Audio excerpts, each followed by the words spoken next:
When you see the police, what do you think of? Are you the one who gets hatred in their heart towards the police?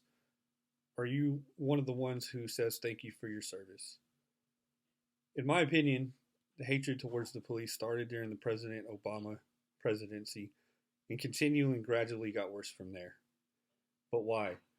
Why would you see a police officer and get hate?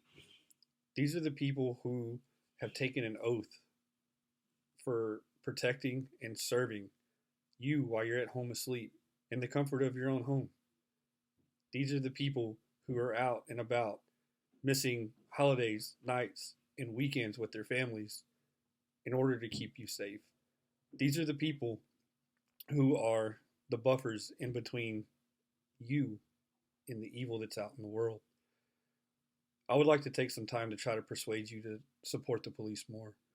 Let's talk about some of the things that they do and the calls that they take. For example, let's talk about traffic accidents. Officers have to respond to traffic accidents, and in some of those instances, those crashes result in fatalities, which people are deceased, and there's nothing that the officer can do to help. A lot of times in these fatalities, children are involved, and the officer is stuck with seeing that in his memory for a long time to come. These are one of the calls that an officer, and I can tell you from experience, does not just get out of their head. Also, let's talk about the different types of calls for service. These officers are responding to domestic disturbances. That's usually some type of incident that happens between, a married couple. It could be any type of other family member. And it should be noted that most officers are killed in the line of duty while responding to a domestic disturbance. Also, let's talk about robberies. Those are dangerous situations. Weapons are involved. Let's talk about burglaries of your residence. These are calls that and things that your normal person would run away from and call for help. But a police officer is going to be the one to run to the danger. I also want to talk about other different types of calls that they have. There's mental health calls. A person who is emotionally disturbed, they may or may not be hearing voices telling them to do things. And to them, this is real. These things are in their heads, and they hear voices telling them what to do. The officer has to respond to those and get these people help before they commit that homicide. That's another call that the officers go to is murders. A lot of these are crimes that happen to people that are completely innocent. It could be somebody breaks into your house, and the next thing you know, they're stealing your stuff, and people are dead. There's several different other calls that police officers respond to that I think they need more respect for. I can speak personally. In June of 2007, I had been a cop for approximately 6 months.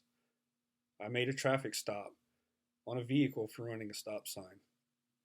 The passenger in that vehicle then exited the car, threw the driver's seat, and took off running through an apartment complex.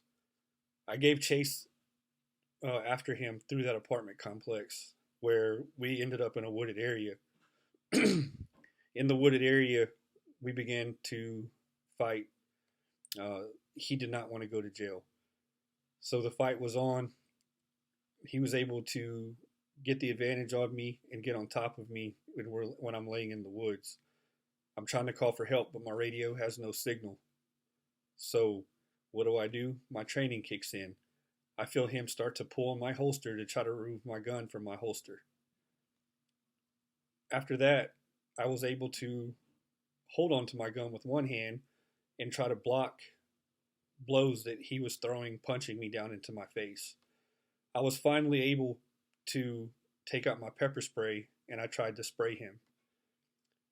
I was not able to due to the punches that he was throwing down in my face.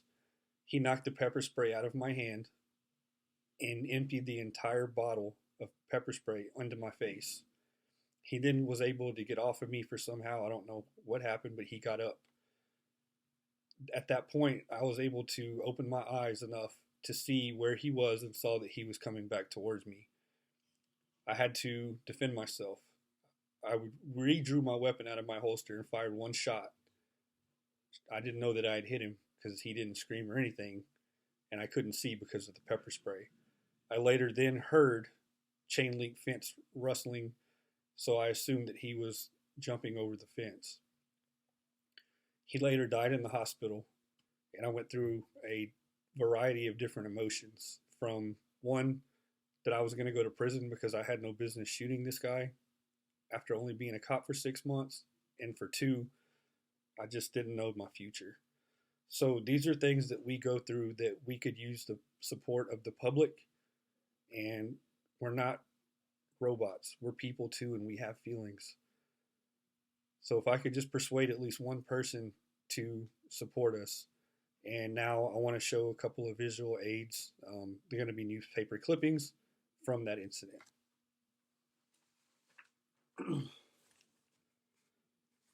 Officer maced, suspect shot and killed.